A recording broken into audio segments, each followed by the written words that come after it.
నరేంద్ర మోదీ గారు, ప్రధానమంత్రి గారు, భారత ప్రధానమంత్రి గారు హైదరాబాద్‌లో ఉండే నారా చంద్రబాబు నాయుడు గారింటికి, హైదరాబాద్‌లో ఉండే పవన్ కళ్యాణ్ గారింటికి వెళ్ళడం అయితే జరిగిందంట. ఇక్కడ మీరు నోటీస్ చేయాల్సిందేంటంటే, హైదరాబాద్‌లో ఉండే వాళ్ళ ఇళ్ళలకి ఎళ్లారంట. ఆంధ్రప్రదేశ్ కాదు, హైదరాబాద్‌లో. దీన్నే స్పెసిఫిక్‌గా అండర్‌లైన్ చేసి మరి వైసీపీలో చాలామంది దీని మీద మాట్లాడటం జరుగుతుంది. వైసీపీలో చాలామంది నాయకులు హైదరాబాద్‌లో ఉండే వాళ్ళ ఇళ్ళలకి ఏంటి నరేంద్ర మోదీ గారు ఎళ్లారు. అంటే ఆంధ్రప్రదేశ్‌కి వాళ్ళకి సంబంధం లేదా?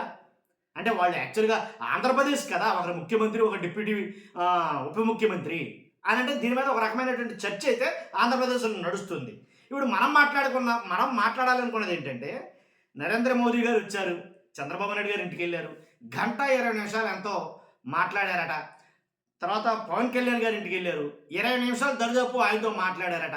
కాబట్టి ఈ మాట్లాడటం ఏంటి? ఇంటికెళ్ళడం ఏంటి? దీనివల్ల ఏపీకి ఒరిగిందేమన్నా ఉందా? ఏపీకి అసల ఏపీకి కలిసొచ్చేదేమన్నా ఉందా? అనేది గనక చాలామంది రాజకీయ విశ్లేషకులు దీని మీద మాట్లాడుతున్నారు. మనం కూడా దీని మీదే మాట్లాడబోతున్నాం. కాబట్టి ఏంటి ఉపయోగం? నరేంద్ర మోదీ గారు చంద్రబాబు నాయుడు గారి ఇంటికెళ్తే ఏంటి ఉపయోగం?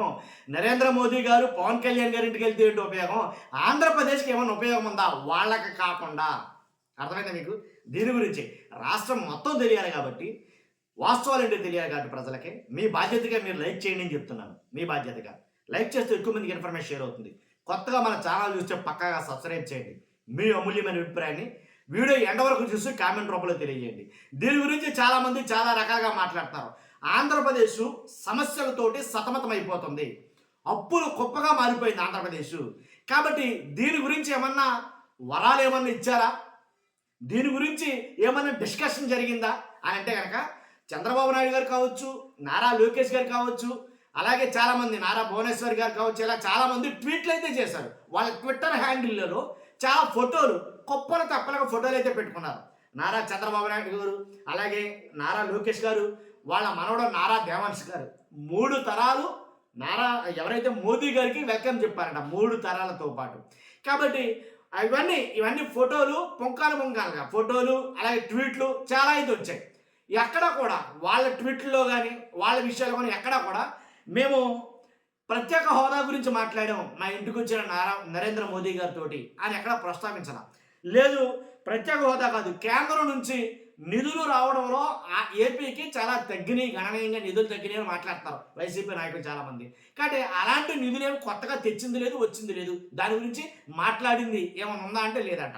లేదు, పోనీ ఏదైతే రైల్వే జోన్ల గురించి కానీ, ఏపీ అప్పుల గురించి కానీ, లేదా పోలవరం గురించి కానీ, లేదా ఇతరత్ర, లేదా విశాఖ రైల్వే జోన్లని గురించి ఏదో కేకే లైన్ ఏదో కాకుండా చేశారు, దానివల్ల ఏపీకి తీవ్ర నష్టమని మాట్లాడతారు ఈ మధ్యలో.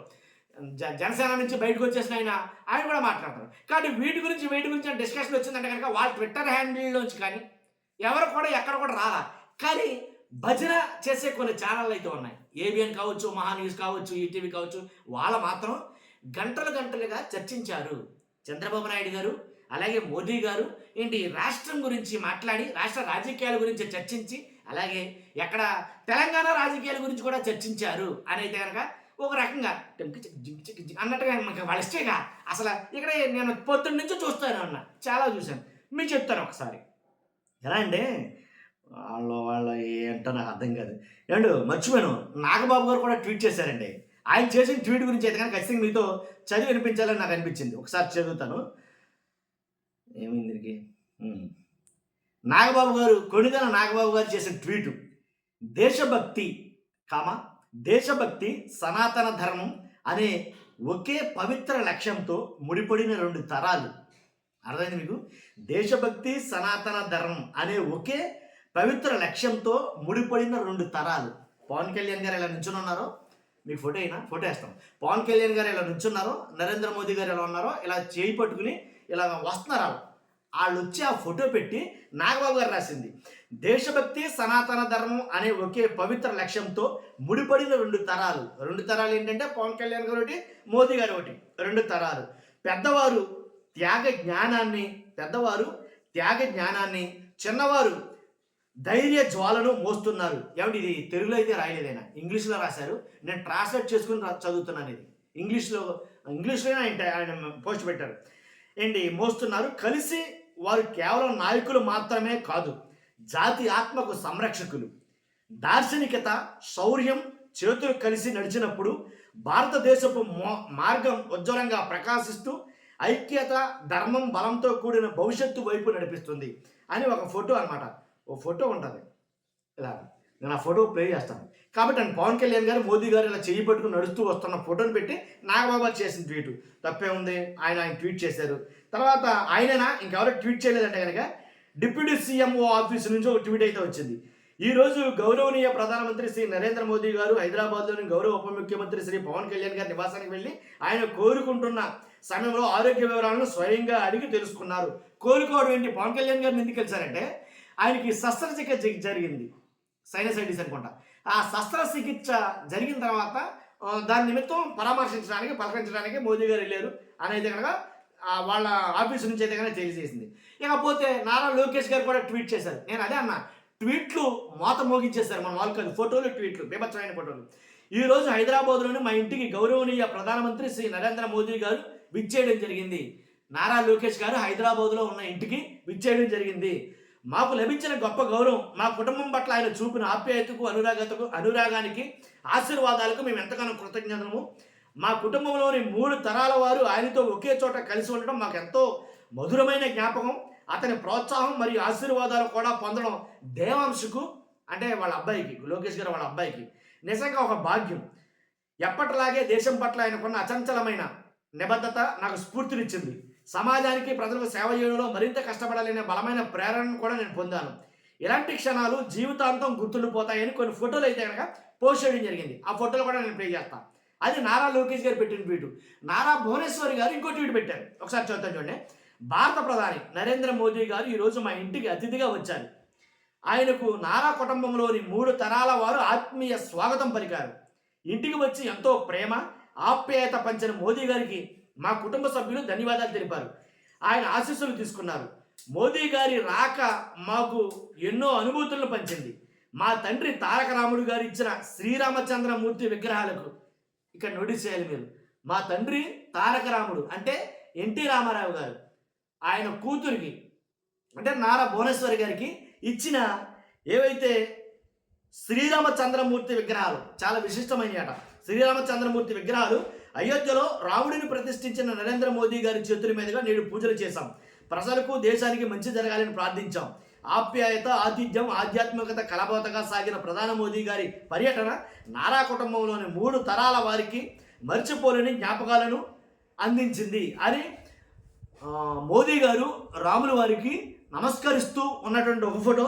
అలాగే 3 తరాలంటే చంద్రబాబు నాయుడు గారు, నారా లోకేష్ గారు, అలాగే నారా దేవాంశ్, ఎవరైతే లోకేష్ గారు వాళ్ళ అబ్బాయి ఉన్నారో, వాళ్ళ ముగ్గురు ఇలా ఉన్న ఫోటోలు బ్యాక్ నుంచి అదో ఫోటో అయితే పోస్ట్ చేశారు. నేను పెడతా ఆ ఫోటో కూడా. కాబట్టి నిజంగా అంటే ఇవన్నీ ఎందుకు చెప్పారంటే కనుక ఒకటే సింగిల్ లైన్ స్టేట్మెంట్ అండి. ఏంటంటే ఏపీకి వనగూరింది ఏంటి, సింగిల్గా ఒకటే ఏపీకి ఉపయోగపడింది ఏంటి అనేది నాకు అర్థం కాదు. కాబట్టి అంటే దీని గురించి ఎక్కువ డిస్కషన్ చేస్తున్నారు. నాకు అర్థం కాదు ఏంటంటే దీని గురించి చాలామంది డిస్కస్ చేస్తున్నారు. అదే నేను చెప్తున్నాను అనమాట. డిప్యూటీ ఎవరైతే ఉన్నారో ఆయన నారా లోకేష్ గారు, ఎవరైతే పవన్ కళ్యాణ్ గారు ఉన్నారో డిప్యూటీ సీఎం, ఆయన కూడా ఆయన ట్వీటు సీఎంఓ నుంచి ఒక ట్వీట్ అయితే చేయడం జరిగింది. ప్రజలకు మరింత విస్తృత సేవలు చేయాలంటే ఆరోగ్యం ముఖ్యం, ఆరోగ్యాన్ని అశ్రద్ధ చేయవద్దు. శ్రీ పవన్ కళ్యాణ్ గారికి గౌరవ ప్రధానమంత్రి నరేంద్ర మోదీ గారు చేసిన సూచన అది. ఉప ముఖ్యమంత్రి శ్రీ పవన్ కళ్యాణ్ గారి కుటుంబంతో ఆప్యాయంగా ముచ్చటించిన గౌరవ ప్రధానమంత్రి మార్క్ శంకర్ సొంతంగా రూపొందించి అందించిన వెల్కమ్, థ్యాంక్ యూ కార్డులు చూసి ముచ్చటపడ్డ శ్రీ మోదీ గారు. అలాగే ప్రఖ్యాత హిందీ కవి రామ్ధారీ సింగ్ దినకర్ జీ కవిత వినిపించిన అకీరానందన్ ఒక కవిత వినిపించారట. ప్రఖ్యాత హిందీ కవి రామ్ధారీ సింగ్ ఎవరైతే దినకర్ ఉన్నారో ఆయన రాసినటువంటి కవిత. ఆద్య ఫలీన అంజని చదువుల గురించి అడిగిన శ్రీ మోదీ గారు శ్రీమతి అన్నా కొనిదెల గారితో సంభాషణలో రష్యన్ పదాలు పలికిన గౌరవ ప్రధానమంత్రి, కొన్ని రష్యన్ పదాలు పలికిన, ఎందుకంటే ఆవిడ రష్యన్ కాబట్టి. ఎవరూ ఆరోగ్యాన్ని నిర్లక్ష్యం చేయకూడదు. ప్రజా జీవితంలో ఉన్నవారు ఆరోగ్యం పట్ల శ్రద్ధ వహించాలి. మీరు ప్రజలకు మరింత విస్తృతంగా సేవలు అందించాల్సిన అవసరం ఉంది. అలా చేయాలంటే మీరు ఆరోగ్యం పట్ల జాగ్రత్త వహిస్తూ శ్రద్ధ చూపించాలి అని గౌరవ ప్రధానమంత్రి శ్రీ నరేంద్ర మోదీ గారు రాష్ట్ర ఉప ముఖ్యమంత్రి శ్రీ పవన్ కళ్యాణ్ గారికి హితవు చెప్పారు.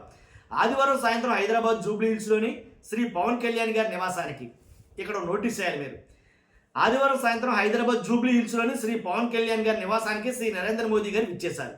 శ్రీ పవన్ కళ్యాణ్ గారి కుటుంబ సభ్యులు హార్దిక స్వాగతం పలికారు. ఈ సందర్భంగా శ్రీ పవన్ కళ్యాణ్ గారి ఆరోగ్యం గురించి, శస్త్రచికిత్స గురించి వాకప్ చేసి పరామర్శించారు. గత కొన్నేళ్లుగా సాగించిన పర్యటనలో దుమ్ము ధూళి రేగిపోయి సైనస్లోకి చేరిపోయి ఒక చిన్నపాటి గట్టి బాలు మాదిరిగా మారిపోయి తీవ్ర ఇబ్బంది కలిగించి ఇన్ఫెక్షన్ అయ్యిందని, కంటిపైన ప్రభావం చూపిందని, ఆ క్రమంలో functional endoscopic sinus surgery face చేశారని శ్రీ పవన్ కళ్యాణ్ గారు తెలిపారు. ఇంకా ఏమైనా ఆరోగ్య సమస్యలు ఉన్నాయా అని శ్రీ మోదీ గారు అడిగారు. భుజాల దగ్గర మజిల్కి గతంలో తగిలిన గాయాలు ఇప్పుడు ఇబ్బంది పెడుతున్నాయని, రొటేటర్ కప్ ఇంజురీ అని వైద్యులు తెలిపారని, వాటికి సర్జరీలు చేయాల్సి ఉందని, స్పైనల్ కార్డ్కి సంబంధించిన సమస్య ఉందని శ్రీ పవన్ కళ్యాణ్ తెలిపారు. ఈ సందర్భంగా శ్రీ నరేంద్ర మోదీ గారు హితవు చెబుతూ ఆరోగ్యం విషయంలో అశ్రద్ధ చేయవద్దు, మీరు సమాధానం చేయాల్సింది ఎంతో ఉంది అని సూచనలు చేశారు. శ్రీ పవన్ కళ్యాణ్ గారు అది ప్రధానమంత్రి గారిని ఢిల్లీలో శ్రీ పవన్ కళ్యాణ్ గారు శ్రీమతి అన్నా కొణిదెల గారు సందర్భాన్ని గుర్తు చేసుకున్నారు. కఠినమైన హిందీ నేర్చుకోవడం మామూలు విషయం కాదు. అకీరానందంతో మాట్లాడుతూ ఏం చేస్తున్నావు అని అడిగారు. ప్రస్తుతం మార్షల్ ఆర్ట్స్ నేర్చుకుంటున్నాను, అలాగే స్పోర్ట్స్ షూటింగ్లో శిక్షణ పొందుతున్నాను అన్నారు. శ్రీ పవన్ కళ్యాణ్ గారి వైపు చూస్తూ ఇంట్లో ఒక మార్షల్ ఆర్ట్స్ స్టార్ ఉన్నారు, నువ్వు అటువైపే వెళ్తున్నావా అని చమత్కరించారు. ఈ సందర్భంగా ప్రఖ్యాత హిందీ కవి రామ్ధారీ సింగ్ దినకరన్ జీ కవితను వినిపించి అందుకు సంబంధించిన వివరాలను అకీరానందన్ వినిపించారు. ఆ కవితకు ముగ్ధుడైన శ్రీ మోదీ గారు రామ్ధారీ సింగ్ దినకరన్ జీ ఎంతో కఠినమైన హిందీ భాషను రాశారు, కఠినమైన హిందీ నేర్చుకోవడం మామూలు విషయం కాదు అని చెప్పి అభినందించారు. అదండి, ఎలా అయితే కనుక పవన్ కళ్యాణ్ గారికి, అలాగే చంద్రబాబు నాయుడు గారికి, అలాగే మోదీ గారికి మధ్య సంభాషణలు అయితే జరిగాయి. కాదు, ఎక్కువగా ఇప్పుడు జరుగుతున్న ఏపీలో జరుగుతున్న చర్చ ఏంటంటే ఆంధ్రప్రదేశ్కి వనగూరే ప్రయోజనం ఏమైనా ఉందా దీనివల్ల అని అయితే మాట్లాడతారు. అంతేకాదు ఏంటి ఆంధ్రప్రదేశ్లో ఉండే సమస్యల గురించి కానీ వీటి గురించి ఏమైనా చర్చకు వచ్చాయా అని మనం మాట్లాడవచ్చు కొద్దిగా గొప్ప, దాంట్లో ఎలాంటి ఒకటి లేదు. మొత్తానికి ఏదైతేనండి, కాకపోతే ఒకటండి, ఎలా అంటే నరేంద్ర మోదీ గారి విషయంలో ఏదైతే ఆంధ్రప్రదేశ్కి ఆయన ఇవ్వాల్సినవి ఏవైతే ఉన్నాయో వాటి ప్రస్తావన ఎంతవరకు వచ్చిందనే దాని మీద ఎక్కువ చర్చ జరుగుతుంది. అంతేకాదు వాళ్ళ నివాసాలు వాళ్ళ ఇల్లు అని ఎందుకంటే స్పెసిఫిక్గా అన్నిసార్లు చెప్పడం జరిగిందంటే అదే ఏపీకి వచ్చుంటే కనుక ఇంకా బాగుంటుంది కదా. ఏపీకి వచ్చుంటే కనుక ఇక నేను మీకు ఒక కొద్దిగా ఒక మాట చెప్పాలి. మీకు ఒక బాగా పేదవాడైనటువంటి ఒక ముసలివాడు ఉన్నాడట, ముసలివాడి కాటికి కాళీ చెప్పుకున్న మూడు కాళ్ళ ముదుసలి అనుకుంటా పాఠం పేరు. మూడు కాళ్ళ ముదుసలి అనే ఒక పాఠం ఉండేది, బాగా ఎప్పుడో చిన్నప్పుడు ఓ తెలుగు పాఠం. మూడు కాళ్ళ ముదసలి ఓ రోడ్డు పక్కన కూర్చుని అతను మొక్కలు అదేంట మామిడి టెంకలు పోతున్నాడంట. మామిడి టెంకలు పోతుంటే అటువైపుగా రాజు వెళ్తా ఉంటే ఆ రాజు చూసి పకాలించి నవ్వి అడుగుతాడంట ముసలివాడిని, ఎందుకు నువ్వు మామిడి టెంకలు పోతున్నావు, నీకు ఎంత ఆశ నీకు అంటే, ఇప్పుడు నువ్వు అది చెట్టు పెద్దదై మామిడికాయలు కాస్తే నువ్వు తినేదేమన్నా నీ ఆశ అంటే కనుక కాదు మహారాజా, మీరు దారి పొడుగుతా వస్తామంటే మీకు ఎలా అనిపించిందంటే చాలా చక్కగా చల్లగా ఆహ్లాదంగా అనిపించిందంటే ఆ రోడ్డు పక్కన ఇరువైపులో ఉన్న మొక్కలన్నీ నేనపాతినియే, ఇప్పుడు కూడా ఇది ఎందుకు పోతున్నాను అంటే కనుక నేను తింటాను కానీ కాదు, ఈ రహదారిలో బాటసార్లు ఎవరైనా వస్తే కనుక సేద తీరడానికి వాళ్ళ ఆకలి తీరడానికి ఉంటుందని చెప్పేసి ముందుగా ఆలోచించి పోతున్నాను అన్నాడంట.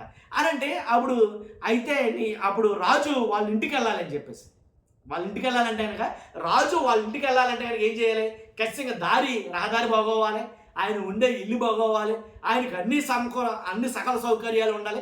కాబట్టి ఆయన ఆలోచించి ఇంటికి రమ్మన్నాడట.